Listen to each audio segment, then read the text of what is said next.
ओम शांति। आप सभी को महाशिवरात्रि के उत्सव की बहुत बहुत शुभकामनाएं। इस महाशिवरात्रि पर आइए समझते हैं किस प्रकार से भोलेनाथ शिव बाबा को हम प्रसन्न कर सकते हैं। महाशिवरात्रि का पावन त्योहार फाल्गुन माह के कृष्ण पक्ष की चतुर्दशी तिथि को मनाया जाता है। इस दिन भगवान भोलेनाथ की पूरी विधि और विधान से पूजा अर्चना की जाती है। माना जाता है कि इस दिन भोलेनाथ का व्रत रखने से सौभाग्य और समृद्धि की प्राप्ति होती है। महाशिवरात्रि साल में एक बार आती है और इस दिन स्वयं भगवान भोलेनाथ को अलग अलग तरीकों से भक्त खुश करने की कोशिश करते हैं। इस बार महाशिवरात्रि आज के दिन यानी 18 फरवरी 2023 को मनाई जाएगी। तो चलिए आपको बताते हैं कि इस दिन किस तरह से भोलेनाथ की पूजा करनी चाहिए और व्रत की विधि भी जान ले, ताकि उनको हम प्रसन्न कर सके और स्वयं के दिल की मनोकामनाएं पूर्ण कर सके। महाशिवरात्रि के दिन 4 प्रहर में पूजा का मुहूर्त होता है। महाशिवरात्रि की पूजा रात में 1 या 4 बार अलग अलग तरीके से की जाती है। इस दिन हर एक प्रहर की पूजा की विधि अलग होती है। वो तो हुई भक्ति मार्ग की बात।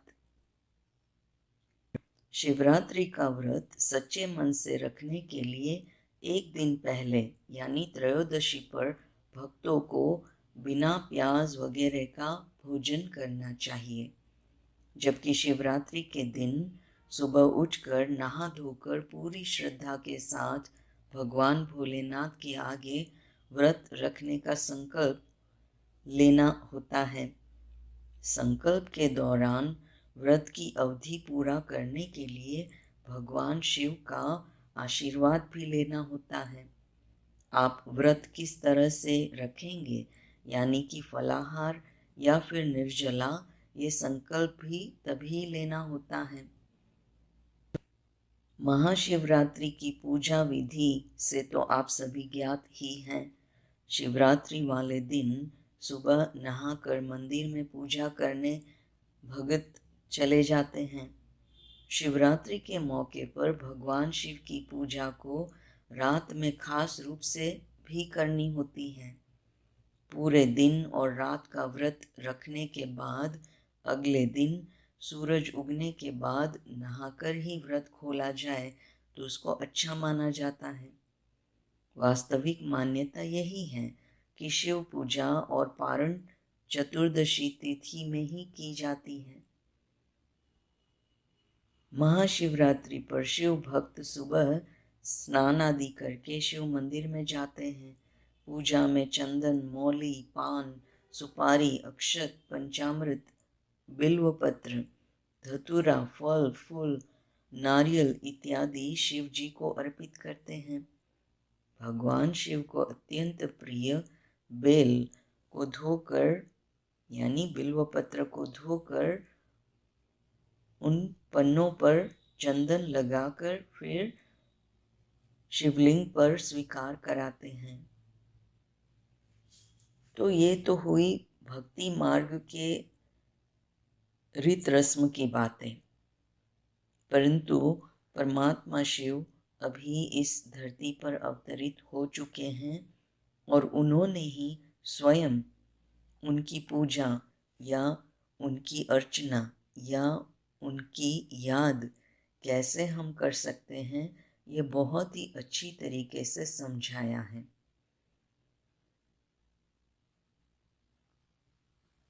महाशिवरात्रि में सबसे पहली बात आती है शिवलिंग की स्थापना।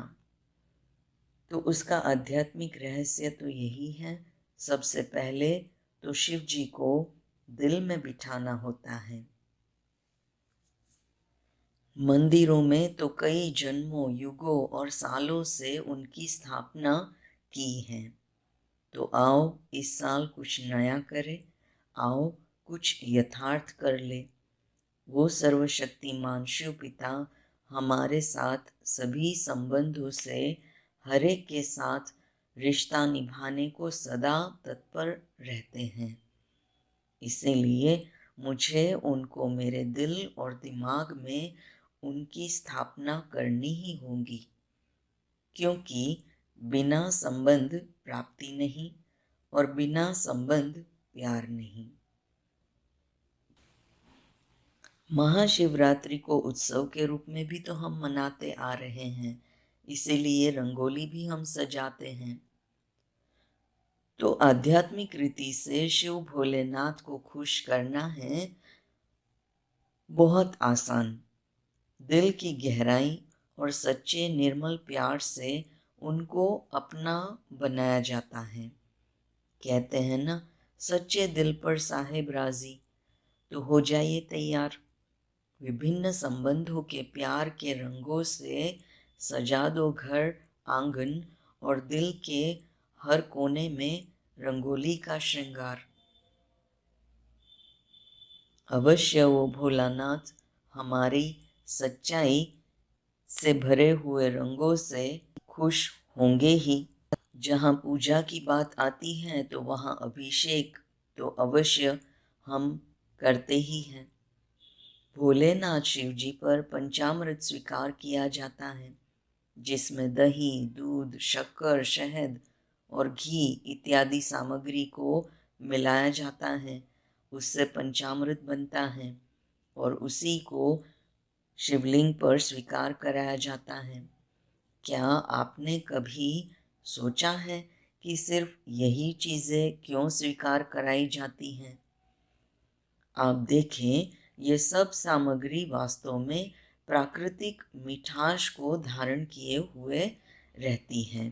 तो पंचामृत यानी हमारे स्वभाव के मिठास की मिठाई और हमारे आचरण की शुद्धि ही भोलेनाथ शिव को प्रसन्न करने के लिए काफ़ी है। शुद्ध संकल्प, शुद्ध व्यवहार, शुद्ध विहार और शुद्ध आहार से भोलेनाथ के दिल में हम स्थान प्राप्त कर सकते हैं। तमस और तामसी चीज़ें, उनसे ना हो कोई लेना देना, तो भोलेनाथ हमें हर पल हर घड़ी सहारा और सहयोग अवश्य देने के लिए उपस्थित रहते हैं। जहाँ तिलक की बात आती है तो हम चंदन का तिलक स्वीकार कराते हुए आ रहे हैं। चंदन का तिलक ये हमें आत्मस्मृति की याद दिलाता है। चंदन का तिलक हमें स्वयं परमात्मा शिव पिता वो ज्योतिर्बिंदु हैं और गुणों से महकते रहते हैं, उसकी याद दिलाता है। चंदन के खुशबू की तरह ही दिव्य गुणों से जीवन को अगर महका लिया जाए तो भोलेनाथ स्वयं खींचे चले आते हैं आपके पास। आपके बिना उनको न आए कभी चैन, जब आप महक रहे हो गुणों की खुशबू से प्रतिपल।